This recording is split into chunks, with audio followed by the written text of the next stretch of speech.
Halo Sobat Suara Novel, terima kasih sudah mau mendengarkan novel ini. Baiklah mari kita lanjutkan cerita novelnya oke. Bab 3, Meninggalkan Rumah Keluarga Huo. Yuyu masih sangat bijaksana. Dia benar-benar memiliki sikap seperti anggota keluarga yang berpengaruh.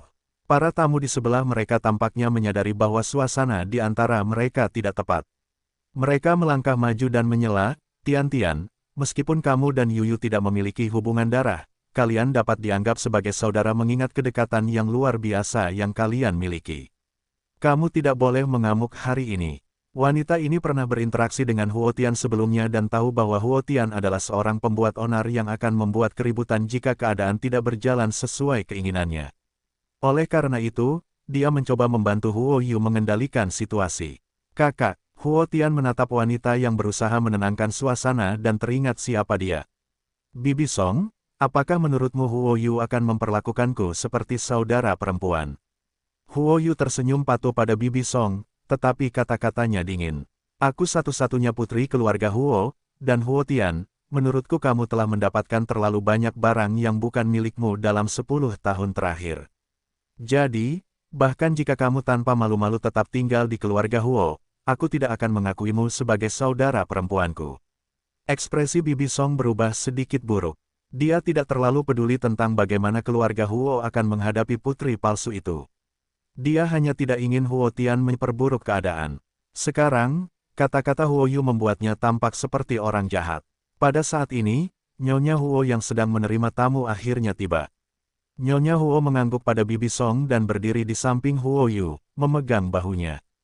Meskipun mereka baru saja bertemu kembali, mereka tampak sangat dekat. "Huo Tian, kurasa kami sudah menjelaskan semuanya padamu kemarin. Tidak peduli seberapa banyak keributan yang kau buat, kau bukanlah putri kandung kami."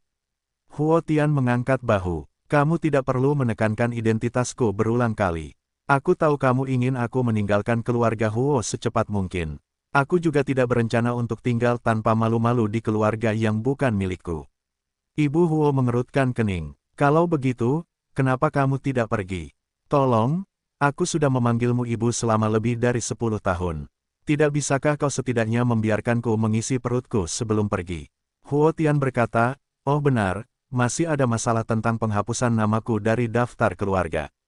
Kalau kalian tidak mau repot, berikan saja dokumennya kepadaku dan aku akan mengurusnya sendiri nanti." Mendengar ini, para tamu di sekitarnya memandang Nyonya Huo secara berbeda. Seorang tamu yang jujur tidak dapat menahan diri untuk tidak berkata, "Huo Tian juga cukup menyedihkan. Dia baru saja diberitahu tentang identitas aslinya kemarin dan diusir sebelum dia sempat menyiapkan apapun. Ini pasti pukulan yang sangat berat baginya."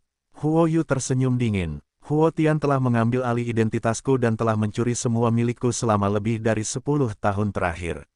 Aku tidak tahu apa yang perlu dia persiapkan." Huo Tian akhirnya mau meletakkan sepiring kue keringnya. Dia menatap Huo Yu dan berkata, "Sepertinya kamu benar-benar membenciku. Kita masih bayi ketika kita secara keliru dititipkan kepada orang tua yang salah. Kamu bisa menyalahkan staf atas apa yang terjadi, tetapi kamu tidak perlu melampiaskan kemarahanmu padaku, kan?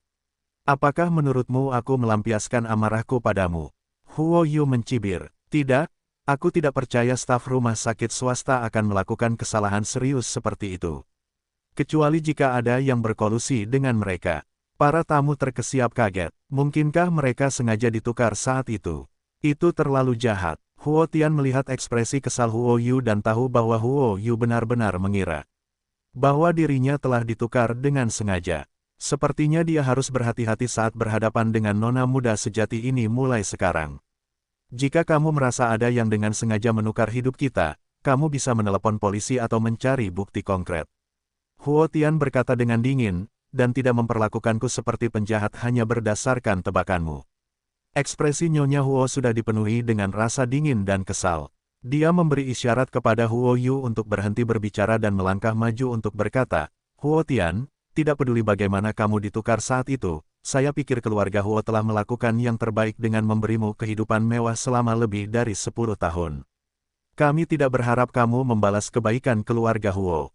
Kami hanya berharap kamu dapat pergi dengan tenang dan tidak mengganggu kehidupan kami lagi." Kata-katanya langsung mengubah pendapat para tamu.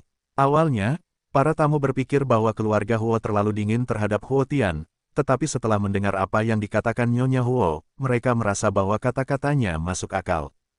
Huo Tian seharusnya tidak membuat masalah di acara sepenting ini. Huo Tian menyadari bahwa kemampuan Nyonya Huo jauh lebih tinggi daripada Huo Yu. Dia hanya perlu menggunakan kata, baik hati, untuk membersihkan nama mereka dari semua tindakan tidak masuk akal mereka. Dia terlalu malas untuk berdebat dengan keluarga Huo, jadi dia hanya berkata, terima kasih telah membesarkanku. Karena kamu sangat peduli dengan bantuan ini, kirimkan aku tagihannya.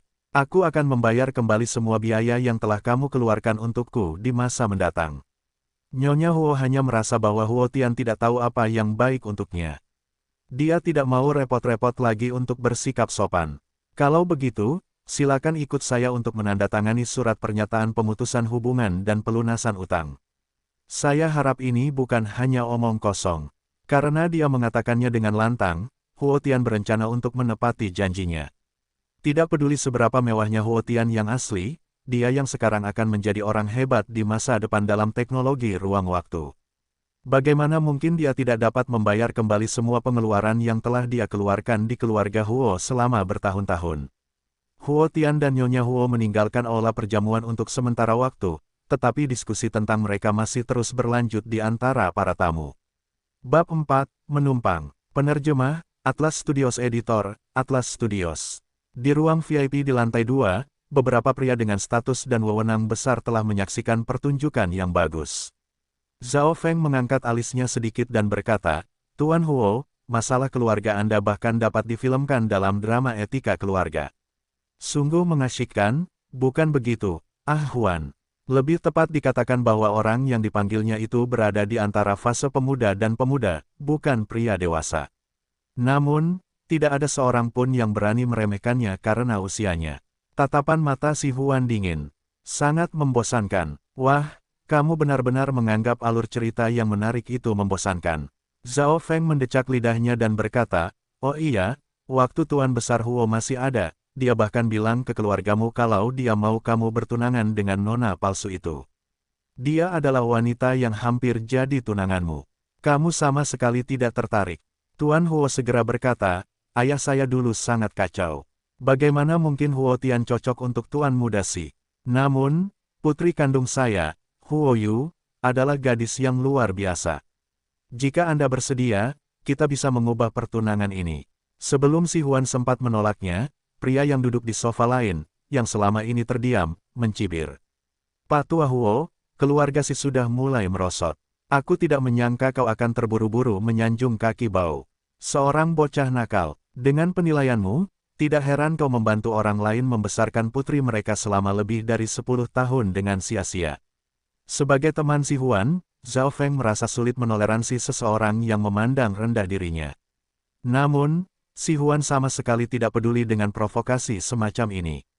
Ia langsung berdiri dan berkata kepada Tuan Huo, dulu, Tuan Huo dan kakekku hanya berniat untuk menikah.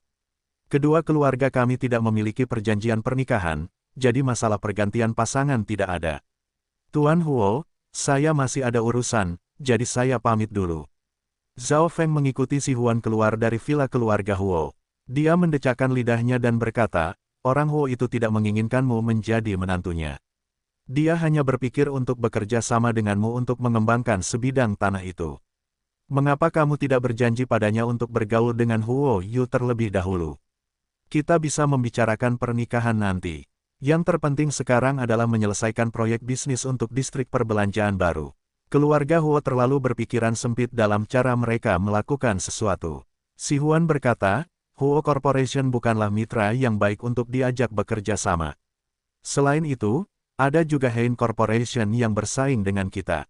Zhao Feng mengangguk. Benar juga, meskipun proyeknya bagus, aku tidak terlalu peduli dengan keluarga Huo. Aku bisa lebih santai tanpa harus berurusan dengan mereka. Sejak orang tuanya meninggal dalam kecelakaan mobil, si Huan menjadi tidak percaya pada sopir manapun. Oleh karena itu, ia mengendarai mobilnya sendiri untuk menghadiri jamuan makan. Setelah berpisah dengan Zhao Feng di tempat parkir, si Huan pergi dengan mobil sport yang dimodifikasi khusus. Villa keluarga Huo dibangun di atas bukit yang indah di pinggiran kota Sanjing. Daerah itu jarang penduduknya dalam beberapa kilometer. Mobil sport Si Huan tidak melaju lama sebelum dia melihat gadis yang berjalan perlahan di pinggir jalan. Huo Tian mengenakan kaos oblong dan celana jeans yang robek, rambutnya yang berwarna ungu cerah diikat ke belakang menjadi ekor kuda. Penampilannya tidak berbeda dengan remaja pemberontak lainnya. Ia berjalan santai di jalan pegunungan, sesekali membungkuk untuk menyentuh bunga-bunga liar di sisi jalan. Ia tidak tampak seperti orang malang yang tiba-tiba mengalami perubahan besar dan kehilangan jati dirinya sebagai putri keluarga kaya. Sebaliknya, ia tampak santai dan tenang. Pada saat itu, Huo Tian juga mendengar suara mesin yang menyala. Ia melihat ke arah mobil dan matanya berbinar saat melihat mobil sport itu. Ia melompat dan melambaikan tangan ke arah mobil sport itu. Si Huan bukanlah orang yang suka menolong, namun entah mengapa, dia menghentikan mobilnya di samping Huo Tian dan bertanya, "Ada apa?"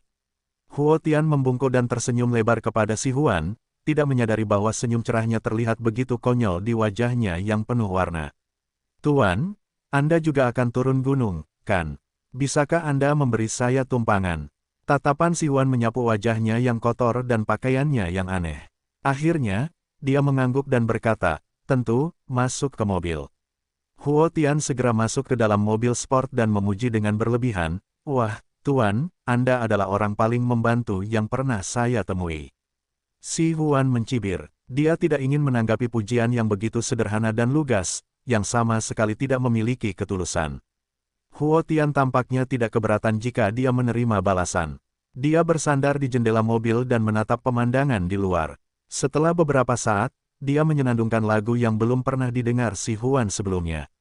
Melodi ini sedikit aneh tetapi anehnya harmonis. "Lagu apa yang sedang kamu nyanyikan?" "Oh, ini lagu pembebasan robot." Huo Tian mengenang kehidupannya sebagai seorang ilmuwan dan berkata dengan emosional, "Ini lagu terlarang. Aku hanya mendengarnya sekali secara tidak sengaja." Si Huan belum pernah mendengar nama ini sebelumnya. Dia pikir Huo Tian hanya omong kosong. Ia tidak tahu bahwa jika ia terus bertanya, ia akan mendengar cerita tentang robot yang mengembangkan kehendak bebas, mengejar pembebasan, dan hampir pada akhirnya menghancurkan umat manusia.